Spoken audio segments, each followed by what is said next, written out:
दोस्तों नमस्कार, आप देख रहे हैं जुगानी टॉक्स। मैं हूं आपका दोस्त और सखा मित्र जुगानी। आज बात कर लेते हैं आखिर में रियलाइज लॉस और अनरियलाइज लॉस क्या होता है, लेकिन इस पर चर्चा करेंगे बाद में हम। उसके साथ ही देखिएगा कि हम आपको ये भी बताएंगे बीच में कि पिछले 50-51 साल से हमारी मार्केट कितनी और कब कब गिरी है, वो भी देखने की कोशिश करेंगे। उसके पीछे सिनेरियोज क्या रहेंगे उस पर भी चर्चा करने की कोशिश करेंगे। उससे बहुत सारे आप लोगों के फैक्ट्स खुल जाएंगे। लेकिन अभी सबसे पहले आज है संडे, आपको पता ही है, तो आज हम ले लेते हैं म्यूचुअल फंड की क्वेरीज को। जो क्वेरीज और कमेंट्स आए हैं उनको देखना जरूरी होता है। और रजनीश कुमार जी ने जो है, नमस्कार सर। नमस्कार रजनीश भाई। उसके बाद में श्याम सिंह सर बोल रहे हैं, सर किसी का नाम मत लें, बस अपना व्यू जो भी है उस पर ही फोकस करें। Every second is important. Yes, बिल्कुल सही बोला श्याम सिंह सर आपने, और इसी पर ही मैं करूंगा। आप समझदार हैं। नाम लेने से इंडिविजुअल के बीमारी को तो बताता नहीं है और उसके मैटर में इंपॉर्टेंट बात नहीं हो पाती है। नमस्कार, बिल्कुल सही एडवाइस है सर, इसको मैं जरूर फॉलो करूंगा। उसके बाद में ये कोई है ओके 9QI हैं, आपके द्वारा दी गई जानकारी मेरे लिए बहुत महत्वपूर्ण रही है। अच्छा कार्य करते रहिए, धन्यवाद। ठीक है मैम, धन्यवाद आपको भी। उसके बाद में रमेश चौधरी जी बोल रहे हैं कि आपका प्रेडिक्शन मानना पड़ेगा, सटीक analysis sir, thank you. Actually जो कहीं ना कहीं जब आप पूरे ओवरऑल सिनेरियोज को आप लोग भी देखते रहेंगे ना, मेन बात क्या होती है, मैंने 3 चीजें आप लोगों को बताई हुई है, नॉलेज, इंफॉर्मेशन एंड टाइम। ये 3 चीजें हैं आपको ग्रो होने के लिए। तो नॉलेज चलो ठीक है, हम मान लेते हैं इन्वेस्टमेंट का नॉलेज हमने छोड़ दिया फंड मैनेजर के भरोसे पर, इससे आप लोग अपना जो नहीं करेंगे, अपना डिनाई नहीं करेंगे। इन्फॉर्मेशन तो आप लोगों को देना वो हमारा दायित्व है, वो मैं देता ही रहूंगा। उसके बाद में साथ साथ आपने क्या स्टेप लेने अप्स में डाउन्स में वो भी बताना हमारा फर्ज है, वो मैं करता रहूंगा। उसके लिए आप लोग बिल्कुल भी चिंता ना करें, ठीक है ना। आगे फिर गुजरात बंधु सर बोल रहे हैं, इन्वेस्ट करने का मौका मिल रहा है। देखिए गुजरात बंधु सर हमेशा ऑप्टिमिस्ट हो जाते हैं, क्यों? क्योंकि ये एक टाइप की अपॉर्चुनिटी है, ये टाइप की अपॉर्चुनिटी है जो कि हमें गेन हो रही है, और इसको हमने एज अपॉर्चुनिटी लेंगे तभी हम जाकर के दिमाग से भी सुकून पाएंगे, दिल से भी सुकून पाएंगे, और उसके बाद में अपने वेल्थ को भी क्रिएट कर पाएंगे। ठीक है, बहुत बढ़िया सर, बहुत बढ़िया सर। आप लोग इतना बढ़िया रिस्पॉन्स देते हो कि मैं क्या बताऊं, मेरा मन करता है मैं कितनी मेहनत करूं, कितना आप लोगों के लिए करूं। फिर उसके बाद में फनी बैठी है Veer good sir, okay sir, thank you sir. Gujarat बंधु सर नमस्कार सर, ओके। गुजरात बंधु सर का फिर एडवाइस आया है, मार्केट हाई रिकॉर्डेड से 10% तक करेक्शन फॉल हेल्दी माना जाता है। मतलब हाई, उससे क्या नाम है उनका, जो हाई लेवल है उससे 10% तक अगर कनेक्शन माना जाता है तो हेल्दी करेक्शन फॉल माना जाता है। अब मजा आएगी वीरू, ठीक है सर, गुजराती है लेकिन बात को आप लोग समझिएगा। एक मौका ही समझो, डरना घबराना नहीं, हर वक्त मौका ढूंढो, सब कुछ ठीक हो जाएगा। यस अपॉर्चुनिटी, यस अपॉर्चुनिटी, यही मैं बार बार बोलता हूं। बिल्ली को देखिए चूहे का शिकार कैसी करती है, वाइल्ड लाइफ सेंचुरी वगैरह आप लोग देखते होंगे, शेरों के झुंड को देखिए, बिल्लियों के झुंड को देखिए। तो आपने वो चीज बनना है। जिराफ देखो कितना ऊंचा होता है, हाथी देखो कितना भारी भरकम जानवर होता है, लेकिन शेर कभी डरता है क्या? इसीलिए शेर ही जंगल का राजा कहा जाता है। तो आपने अगर अपने इन्वेस्टमेंट से राजा बनना है तो इन चीजों को आपने फॉलो करना पड़ेगा मेरे भाई। Thank you. ठीक है, आगे बढ़ते हैं अभी। उसके बाद में सौरव कुमार जी बोल रहे हैं, इन्वेस्ट करते रहो, दूरदृष्टि पक्का इरादा। ठीक है ना, गुड गुड सौरव जी। उसके बाद में इसमें रिप्लाई है, कोई बोल रहे हैं सुरेश कुमार जी, राजू भैया का नाम ले रहे हैं, गुजरात बंधु सर जो गुड बोल रहे हैं, सबको बहुत बहुत धन्यवाद, दिल से धन्यवाद। ठीक है, आप लोग इसी प्रकार से प्यार दुलार बनाए रखिए। सर लॉन्ग टर्म के लिए बेस्ट स्मॉल कैप फंड बताएं। Sir best small cap fund देखिए, अगर अभी की परफॉर्मेंस में देखेंगे तो आपका क्वांट तो अभी डाउन हो गया है, टाटा का स्मॉल कैप है, लमसम उसमें बंद हो गया है, आपका एसबीआई का स्मॉल कैप तीसरे नंबर का है, उसके बाद में एक आपका इसका हो गया, क्वांट का हो गया, और बाकी सारे जितने बैंक्स हैं उनमें भी आपको स्मॉल कैप के फंड मिल जाएंगे। ठीक है ना, और एक आपका इसका फंड और है लेकिन उसमें भी लमसम बंद है। तो लेकिन आपको अगर बेस्ट लेना है तो आप इस समय मेरे हिसाब से अगर आप प्रोटेक्शन को लेकर के चलने वाले हैं तो आप बंधन की तरफ जा सकते हैं, बीओआई की तरफ जा सकते हैं, नहीं तो कोटक स्मॉल की बैंक की तरफ जा सकते हैं। ये सारे फंड्स ऐसे हैं जो कि आपको अभी के टाइम पर थोड़ा सा आपको लग रहा होगा कि हाँ इनकी परफॉर्मेंस थोड़ा सा इनके टॉप के परफॉर्मिंग फंड से डाउन है, लेकिन आने वाले समय पर ये अच्छा खासा परफॉर्म करेंगे। और रही बात की, आपको एक बात बताऊं कि आप डाउन साइड प्रोटेक्शन को थोड़ा सा देखिएगा स्मॉल कैप फंड में, और उसके बाद में आप क्वांट की तरफ तो मैं जाने की आपको सलाह नहीं दूंगा, ठीक है ना। तो ठीक है, अगर आपको पर्टिकुलर फंड ही चाहिए तो मैं किसी दिन आपको करके आपको जो है ठीक ठाक 2-3 फंड का एनालिसिस करके आपको फिर बता देता हूं। लेकिन मेरे ख्याल से अगर आप खुद ही अगर रिसर्च करें तो ज्यादा बेटर रहेगा, ठीक है ना। कमलजीत सिंह जी पूछ रहे हैं, तो बाकी ठीक है, मैं कई सारे फंड्स को आपको सजेस्ट तो कर सकता हूं। वैसे अगर मैं देखूं तो हमारे यहाँ पर मैंने एक इसका वीडियो भी डाला था, लेकिन ठीक है ना। तो आपको देखिए, मैं आपको रिटर्न वाइज बना देता हूं। निपॉन इंडिया ने आपका सबसे बढ़िया रिटर्न दिया है, ठीक है ना। और निपॉन इंडिया स्मॉल कैप ने, ठीक है। उसके बाद में आपके एचडीएफसी स्मॉल कैप ने भी ठीक ठाक रिटर्न दिया है, ठीक है ना। उसके बाद में एक्सिस का तो स्मॉल कैप फंड नहीं लीजिएगा, एक्सिस के लिए तो मैं आपको मना करूंगा, एक्सिस का परफॉर्मेंस इस समय डाउन है।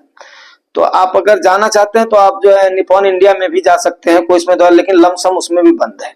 तो मेरे हिसाब से आपके लिए कोटक काफी हद तक ठीक रहेगा, ठीक है ना।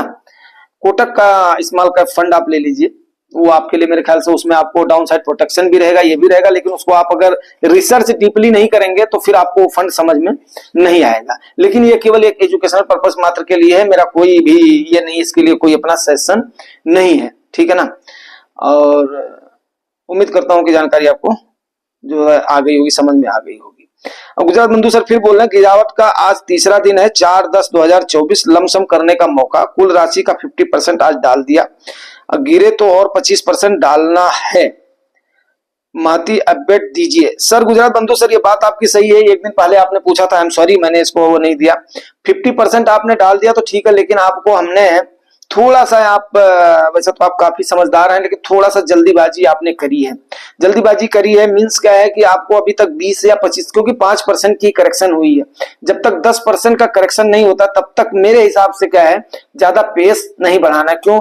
क्योंकि आगे अगर मान लिया, क्योंकि कोई भी इस चीज का प्रेडिक्शन नहीं कर सकता सर, आप भी जानते हो कि कितना नीचे जाएगी मार्केट और कहां से बॉटम बना करके ऊपर चली जाएगी। तो जैसे जैसे जिस प्रकार से गिरावट आती जाती है ना, उस प्रकार से हमने अपने पेस को बढ़ाते जाना है। तो 10%, 20%, 25%, 30% यहां तक ही रहना है। 50% जब 10%, 15% करेक्शन जाना है तभी अपने एलोकेशन का करना है, नहीं तो एसआईपी तो हमारी चली रही है। मेरे हिसाब से मेरा सेशन यही सर, बाकी आप खुद समझदार हैं, मैं आपको क्या बताऊं सर। आप तो तुरंत ही मतलब जो है काफी हमारे इनको वो कर देते हैं, जो मोटिवेट कर देते हैं, हमें दिल से बहुत अच्छा लगता है। Thank you very much sir. और परिवार में ऐसे मेंबर होना, उनका मार्गदर्शन होना बहुत जरूरी होता है, ठीक है ना।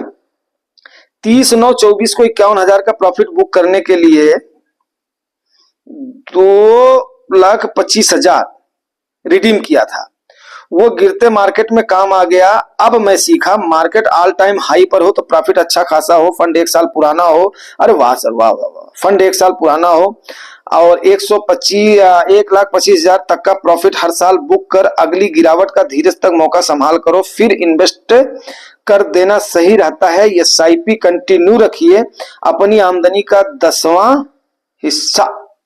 यस सर, एक्चुअली ये बात सही है। और एक्चुअली हाँ, एसआईपी अपनी आमदनी का 10 का 20-25% भी जाने दे सकते हैं, कोई इसमें दो राय नहीं है। और खास करके जो नए लड़के हैं उनका पेस तो कम से कम मैं यही बोलना चाहूंगा 40% तक उनका जाना चाहिए, 50% तक उनका जाना चाहिए।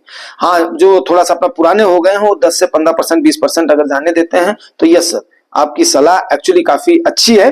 एंड आई होप कि इससे हमारे जो है व्यूअर्स और सब्सक्राइबर्स को काफी ज्यादा बेनिफिट होगा। और आप लोग इनके एक्सपीरियंस का बेनिफिट लेते रहिए, क्योंकि क्या होता है जब इसमें लोग भी पार्टिसिपेट करते हैं ना तो उससे एक हेल्दी डिस्कशन हो जाता है। जुगानी टास्क का मतलब यही है कि हेल्दी डिस्कशन करना, क्योंकि आप अपने आप को सबसे बेटर आप जानते हो, आपकी एज क्या है, आपकी जिम्मेदारी क्या है, आपकी जवाबदारी क्या है, आपकी आमदनी कितनी है, आप कितना सर्वाइव कर सकते हो, आप कितने हद तक पेशेंस कर सकते हो, आपकी मानसिक कैपेसिटी, आप किस टाइप के इन्वेस्टर हो, कंजर्वेटिव इन्वेस्टर हो, अग्रेसिव इन्वेस्टर हो, तो आप बेटर जानते हैं। हम केवल आपको क्या कर सकते हैं, तरीका बता सकते हैं, यस ये तरीके हैं। गुड गुजरात बंधु सर। ऐसे अब परिवार में आप लोगों को भी पार्टिसिपेट करना चाहिए, ठीक है ना, पार्टिसिपेट करना चाहिए, सुन करके वहां पर उसके बाद में उसको करेक्ट करना चाहिए, उसको करना चाहिए, तब जा करके ये एक बढ़िया ग्रुप बन पाएगा। मेन बात क्या है कि बढ़िया ग्रुप बन पाएगा। और मेरा मेन एम यही रहता है कि इन चीजों को लेकर के आना, आप लोगों को एक मंच पर पिरो करके जैसे एक फूल की माला बन जाती है ना, वैसे ही जुगानी टॉक्स के सारे व्यूअर्स और सब्सक्राइबर्स के ओपिनियन को भी रखना, ताकि वो फूल के माला के जैसे हो सके और वो हम जहां पर भी करें वो अपनी छाप छोड़ सके। उम्मीद करता हूं आप मेरी बात को समझ रहे होंगे। आज पक्का क्या नाम है, इसका डे है जो है क्यूरी का डे है, तो वीडियो भी थोड़ा लंबा हो जाएगा, पेशेंस रखिएगा आपको। मेरा पारंपरिक टैक्स सेवर संघ तो महानिकम्मा फंड निकला, कुल 33 स्टॉक में निवेश किया उसने। देखिए रंधावा सर, मैंने उस समय भी आपको याद होगा तो मैंने आगाह किया था, मुझे बिल्कुल याद है। और तो आपने बोला था कि 3 साल के लिए तो हो गया है, अब 3 साल के लिए हो गया तो हमने इसको करना पड़ेगा, नहीं तो सर हमारे ऊपर STCG लग जाएगा। पहली चीज तो ये है। दूसरी चीज क्या है सर कि टैक्स सेवर फंड कभी भी जो है ना, मैंने पहले दिन जो वर्ड्स बोला था वो यही बोला था कि सर इसमें क्या होता है, चाहे वो, इसीलिए लिंक्ड प्लान के लिए मैं इंश्योरेंस के लिए मना करता हूं, इसीलिए मैं किसी टाइप का, अगर इक्विटी है तो प्योर इक्विटी है, फिर ना उसमें डेप्ट, ना उसमें ये, ना उसमें वो, इक्विटी का फंड लेना, इक्विटी का फंड लेना। टैक्स सेवर का मान लिया अगर आपको टेस्ट चेक करना है तो उसके बाद में एक आध फंड ले लेना है, नहीं तो टैक्स सेवर के लिए भी कोई वो नहीं है इसमें, ठीक है ना। जब हमारी कमाई हो जाएगी तो हम दे देंगे टैक्स, उसमें कौन सी इतनी बड़ी बात है, ठीक है ना सर। और अगर वैसे भी आजकल न्यू जो टैक्स रिजीम में कुछ भी करने के लिए बाकी बचा नहीं है, ठीक है। गुजरात बंधु सर ने फिर इस गिर की मार्केट में निवेश करने की रणनीति को थैंक यू बोला है। तो सर आई होप कि आप तब तक अभी आप जो पेशेंस रखें, क्योंकि आपने बोला था कि मेरी ये क्या बोलते हैं, मैं अपने आप को कंट्रोल नहीं कर पाऊंगा, सो भाई 3 साल का लॉक इन पीरियड है तो मैं इसको रखूंगा।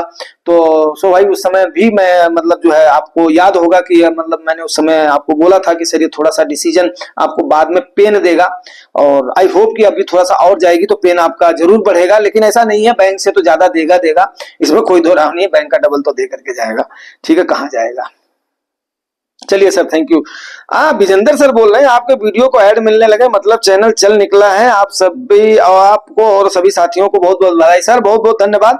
ये तो आप लोगों का ही प्यार दुलार है, बट एक्चुअली मेरा एम जो है ना, इसको ज्यादा मतलब अगर कंटेंट मीन्स क्या है कि आप लोगों के लिए कैसे आप लोग इन्वेस्ट कर सकें तरीके से, और कैसे आप लोग यहाँ पर कर सकें, उस पर मेरा फोकस ज्यादा रहता है, रेदर देन कि चैनल पे प्रचार प्रसार का या उसका ये करने का। आप लोगों ने देखा होगा तो मैं किसी लिए अपना हेल्प भी नहीं लेता, गुजरात बंधु सर थोड़ा बहुत गाइड कर देते हैं, तो उसी के लिए, बाकी और कोई ऐसा मेरा मकसद नहीं है सर। तो और चलिए सर, बहुत बहुत आपको जो धन्यवाद, बहुत बहुत आभार। कम से कम आप लोग इतना क्लोजली अगर मॉनिटर करते हैं, बहुत बहुत आभारी हूं मैं। विजेंद्र सर बहुत बहुत धन्यवाद। उसके बाद में गुजरात बंधु सर इसमें क्या बोल रहे हैं, धन्यवाद। प्रति एड 60 रुपीज मिलता है, अगर मोनेटाइज कराया है तो 55 रुपीज यूट्यूब कंपनी को मिलता है। जुगानी भाई का ध्येय पैसा कमाना नहीं, टाइम मेहनत के मुताबिक। यूट्यूब की कमाई बहुत छोटी होती है, क्योंकि जुगानी परिवार बहुत छोटा परिवार है। 200 एक्टिव हैं। Dhananjay sir, simple sir, Randhawa sir दिखाई नहीं देता। रंधवा सर एक्टिव हैं, और क्या नाम है, सेंट पॉल दादा भी आएंगे, वो जो कहीं नहीं जाएंगे। लेकिन धनंजय सर की मेरे को थोड़ी सी चिंता हो रही है, आखिर में वो 2-3 दिन से, उनका 3-4 दिन से मैं देख रहा हूँ कि कहीं उनका स्वास्थ्य वगैरह, तो काफी एजेड थे तो उनका स्वास्थ्य वगैरह तो नहीं गड़बड़ हुआ, उस साइड से मेरे को थोड़ी सी चिंता हो रही है। बाकी और कोई नहीं है, ये तो जो है सब चलता रहेगा, खाली वो अपना ठीक ठाक हो। एंड बहुत बहुत जो है धन्यवाद आप लोगों के प्यारे प्यारे कम्प्लीमेंट के लिए और सजेशन के लिए। ये कोई शख्स है, ये भी 9525, मैं एक मुस्लिम फ्रॉम राजस्थान, प्लीज एक्स मुस्लिम को सपोर्ट करो। सर यहाँ पर तो सर्वधर्म जो है सद्भाव का हाल है, कोई तो यहाँ पर तो मतलब जो धर्म वगैरह की बात होती नहीं, तो फाइनेंस का चैनल है सर। तो आई होप कि मतलब आपका अगर कोई जो क्वेरी है तो आप उसको डालिए, ये सब डालने का कोई औचित्य नहीं बनता है सर, ठीक है सर, चलिए। तो ये हो गई आज तक की, हमने जो है क्वेरीज को कर दिया, अपना कवर कर दिया है। अब देख लेते हैं अनरियलाइज और रियलाइज लॉस क्या होता है। देखो दोस्तों, रियलाइज लॉस वो होता है कि जब तक आप अनरियलाइज लॉस वो हो गया कि देखो जो चीज आपको दिख नहीं रही है, हमें बहुत सारी चीजें मार्केट में दिखती नहीं है। दिखती कैसे नहीं है? अब देखिए, कल किसी ने भी नहीं जाना है कि कल होगा क्या। आप बताइए, जनवरी 2019 में मैं अच्छा खासा इन्वेस्टर था और ठीक ठाक प्रॉफिट था, ठीक है। तो उसके बाद में सोचा था कि हाँ ठीक है, मार्च अप्रैल आ जाएगा तो उसके बाद में 1 लाख का प्रॉफिट बुक करूंगा। अब बुक करूंगा, उसके बाद में उसको री इन्वेस्ट करूंगा। लेकिन किसी ने सोचा था कि 20 मार्च को ऐसा एक जालिम आ जाएगा कि हमें मानव जाति की ही चिंता होने लगेगी कि धरती बचेगी कि नहीं बचेगी, सब कुछ तहस नहस हो जाएगा कि नहीं हो जाएगा। और कोविड के टाइम पर तो हर कोई कंफ्यूज था मेरे भाई, कोई ऐसा है कि जो बिना कंफ्यूज था, किसी को यही नहीं पता था कि क्या होगा क्या नहीं होगा। एक्चुअली मैं बताऊं, उस समय 23-24 मार्च को तो मैंने भी नहीं कोई स्टेप लिया। चाह करके मेरी आंख खुली अप्रैल मई में, तब तक मैं इसी में शौक था, यार होगा क्या, यार होगा क्या। सभी भाई वगैरह सब आ गए, सब गांव में आ गए, सबने मतलब जो है जितने भी लोग थे गांव के, काफी सारे लोग जाते हैं उसके लिए, कमाने के लिए यहाँ वहां फॉरेन में गए थे, मुंबई में थे, दिल्ली में थे, सब लोग भाग भाग के आ रहे, भाग भाग के आ रहे, अपने खेतों में आ रहे। उस साल तो ऐसे चहल पहल मची गांव में, ऐसे चकल्लस मची कि पूछो मत। न आदमी की काम करने वालों की टेंशन, खेत में जिसे देखो वही लगा हुआ है, अपना काम कर रहा है, सभी अपने घर में सब जो है सब परिवार इकट्ठे हो गए। तो काफी उसको मैं अगर याद करता हूं तो एक टाइप की सबको जोड़ भी दिया उसने अपनी जड़ों से। कोविड ऐसा था जिसने सबको अपनी जड़ों से जोड़ दिया। नहीं तो आप बताओ, आज के टाइम पर जो बाहर कमाने लगता है ना थोड़ा सा, वो सोचता है मैं यहाँ की प्रॉपर्टी को बेच करके वहां पर ही बस जाऊं। लेकिन अब कोविड के बाद में लोगों को समझ में आ गया है कि नहीं, हमने अपने पूर्वजों की जड़ों को नहीं खत्म करना है, इमरजेंसी पर हमें वहां जाना सबसे ज्यादा सेफ एंड सिक्योर रहेगा। तो ये मेरे कहने का मतलब है कि अनरियलाइज लॉस जो होता है ना, वो हमें पता ही नहीं होता है कि आखिर में कब क्या आ सकता है, कब क्या सिंड्रो आ सकता है। लेकिन एक बात का ध्यान रखें कि अगर दुनिया ही नहीं तबाह हुई तो शेयर मार्केट कभी भी तबाह नहीं होगी, क्योंकि सब एक दूसरे से लिंक है। ये बात बहुत जिम्मेदारी के साथ में बोल रहा हूं। और अगर दुनिया ही तबाह हो गई तो आपका क्या बैंक बचेगा, आपका क्या बाकी चीजें बचेंगे? तो फिर मतलब जो है काहे का डरना भाई। और रियलाइज लॉस तभी हो जाता है जब आपने अपने लॉस को बुक कर दिया। जब तक आपने बुक नहीं किया लॉस को, तब तक आपका लॉस हुआ कहां है। आपका असेट आपके पास है, आज नहीं तो कल बढ़ेगा बढ़ेगा। तो इस चीज को आप समझ गए तो समझो आप मार्केट के एक्सपर्ट बन गए।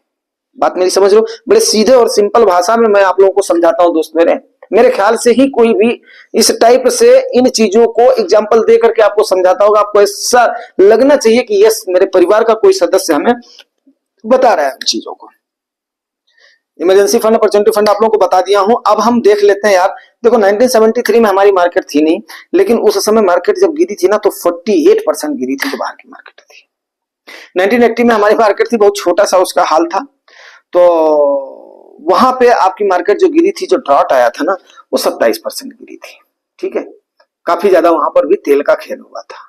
1987 में भी हमारी मार्केट गिरी थी, और वो साल वही था जब हमारे यहाँ पर दंगे हो रहे थे, तो 34% हमारी मार्केट गिरी थी।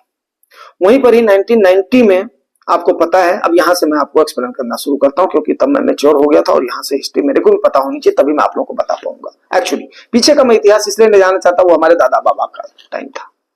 हाँ, 90 से मैं जो उस समय 14-15 साल का लौंडा हो गया था, तो मुझे पता होना चाहिए यस, तो कि हाँ वोट देने का अधिकार इसीलिए तो 18 साल में किया जाता है, 14-15 साल में बच्चा सब कुछ अपना समझने लगता है। तो 90 में हर्षद मेहता का कांड हुआ था, आपको पता ही है, ठीक है। और 1988 में आपकी सेबी जो है ना, इसका असेंबल हुई थी, रेज हुई थी, जो भी मान लो, इसका अपना गठन हुआ था। तो ये लेकिन क्या है कि ऐसे लंजू पंजू थी। 1990 के हर्षद मेहता के कांड से इसको फिर सेबी को ऑटोनॉमस कर दिया गया, आरबीआई के जैसे, ठीक है, security exchange board of India. और 2000 में आपको पता है Y2K हुआ था कि यार कंप्यूटर, आपको पता है बाइनरी नंबर 2 नंबरों से केवल चलता है, 0 और 1 से। उसी से उसको कमांड मिलती है। तो अब सबके दिमाग में आ गया जब 0-0 हो जाएगा तो कंप्यूटर नहीं चलेगा तो चलेगा कहां से। एक तो ये बबल आया, उसके बाद में इससे मार्केट उभरी नहीं थी। 2001 वाला 13 सितंबर हो गया, ट्विन टावर पर अटैक हो गया, फिर अफगान टावर पर हो गया, फिर उसके बाद में हो गया। और 1990 में खाड़ी वार भी हुआ था, हमारे यहाँ पर हर्षद मेहता कांड भी हुआ था, तो जबरदस्त फाल हुआ था दोस्त, ठीक है ना। तो वो भी आपको बताना जरूरी। खाड़ी वार फर्स्ट बार जो है उसका, जब ये जॉर्ज डब्ल्यू बुश के फादर रॉबर्ट बुश जब होते थे ना प्रेसिडेंट होते यूएस के, तब भी उन्होंने इराक के ऊपर इन्वेट किया था और जॉर्ज डब्ल्यू बुश ने भी किया। तो चलिए वो अलग बात हो गई, अभी वो इतिहास का सब्जेक्ट नहीं, हमारा इन्वेस्टमेंट का है। तो 2000 में हो गया bubble.com। 2008 में आपको पता है लेमन ब्रदर्स का कोलैप्स से अमेरिका के सबसे बड़े 2 बैंक क्रैक हो गए थे। और उसके बाद में 2001 से लेकर तो 2007 तक मार्केट ने दबादब इन्वेस्टर्स को प्रॉफिट दिया था। अभी के जैसे जो है, तो जैसे मतलब कोविड के बाद में दबादब दिया था, सबको लग रहा है ऐसे चलता रहेगा। तो उस समय मार्केट 56% करेक्ट हुई, लेकिन क्या हुआ 2009 में रिकवर कर गई। लेकिन हमारे यहाँ पर उतनी गिरावट नहीं हुई थी मनमोहन सिंह जी के नेतृत्व में उस समय, क्योंकि वो पहले के गवर्नर भी जा चुके थे, अर्थशास्त्री भी थे, प्रधानमंत्री भी उस समय के सीटेड प्रधानमंत्री थे। तो काफी उन्होंने स्टेप्स लिया, मेजर्स लिया। और उन्होंने सारा क्रेडिट खुद नहीं लिया, सारा क्रेडिट किसको दे दिया, माताओं बहनों को और सेवर्स को दे दिया। बोला भाई हमारे यहाँ पर हम इसलिए सेव रखे कि हमारे यहाँ पर सारे सारे सेवर्स थे। सेवर मीन्स वो पैसा आपके उन हाथों में था जो कि एक्सपर्ट्स थे। आज के टाइम पर मैं बोल रहा हूँ म्यूचुअल फंड में अगर आपका पैसा है ना, डायरेक्ट शेयर वगैरह में नहीं है, तो भी आपके ऊपर ज्यादा नहीं पड़ेगा, फर्क नहीं पड़ेगा। क्यों? क्योंकि आपका पैसा एक्सपर्ट्स के हाथों में है। उसको पता है कि क्या सिचुएशन आने वाली, हमने क्या करना है। यार मैं बार बार बोलता हूं आपको, अब मैं यहां से खाली समझा ही सकता हूं आपको, ठीक है। अब हाथ पकड़ करवा नहीं सकता। फिर 2020 का तो आपको पता ही है, ठीक है।